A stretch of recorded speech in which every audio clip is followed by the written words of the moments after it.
Friends, हम जमात पंजम का vocation task देख रहे थे। हम अपने लास्ट पोर्शन की तरफ आते हैं। इसमें बेटा तशबीहात दी गई हैं, ठीक है। इसको आपने जुमलों में इस्तेमाल करना है, जैसे पर की तरह हल्का, चट्टान की तरह मजबूत, घास की तरह सब्ज़, आसमान की तरह नीला, दिन की तरह रोशन, गेंद की तरह गोल। जैसे हम जुमला बनाएंगे, समंदर का पानी आसमान की तरह नीला है, उसका चेहरा तो दिन की तरह रोशन है। इस तरह से आपने इन तशबीहात को जुमलों में इस्तेमाल करना है।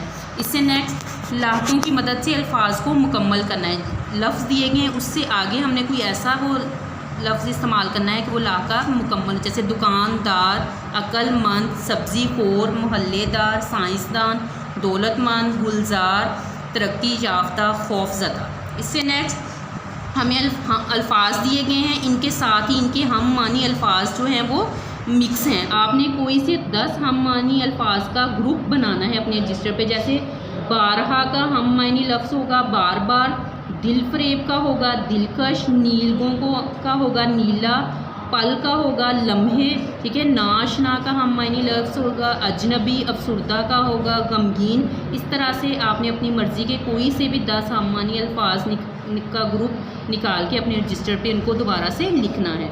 इससे नेक्स्ट बेटा तफ़हीम है पाकिस्तान के बारे में। आपने इसको पढ़ना है अच्छी तरह से, रीडिंग करने के बाद इन सवालात के जवाब आपने इसके मुताबिक लिखने हैं। उसके बाद आप क्या करेंगे कि एक खूबसूरत सा पाकिस्तान का नक्शा बनाएंगे और उसमें रंग भरेंगे। इसके बाद सेहत और सफाई के बारे में ये एक मजमून दिया गया है। आपने इसकी पहले रीडिंग करनी है। रीडिंग करने के बाद इन सवालात के जवाब इस पैराग्राफ से ढूंढकर अपने अलग रजिस्टर पर लिखने हैं। इसके बाद बेटा इशारात की मदद से कहानी लिखें और उसका उन्वान। ये कुछ इशारे दिए गए हैं, मैं आपको थोड़ा सा गाइड करती हूँ कि अली के कमरे में अचानक चूहा आ गया है। उनके घर पर अली की अम्मी, आपा और भाई और दादी जान मौजूद हैं।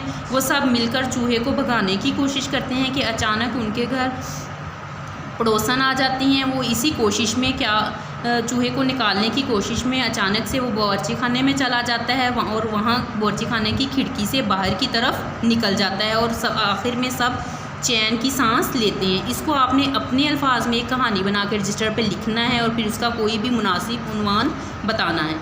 इसके बाद बेटा किसी एक जदीद साइंसी ईजाद पर आपने मजमून लिखना है।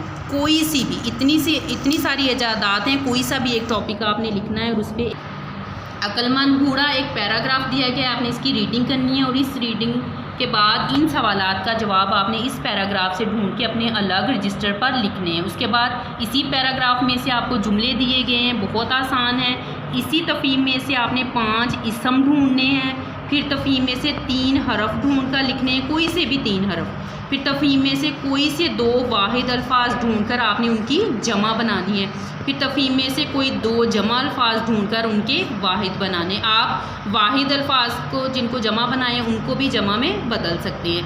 नेक्स्ट बेटा मंदरजा झैल जुमलों में दिए गए अदाद को हरूफ में तहरीर करें। ये ऊपर आपको मिसाल दी गई है कि वो 1964 से इस मकान में रह रहा है। 1964 को हमने हरूफ में यानी 1964 इस अंदाज में लिखना है।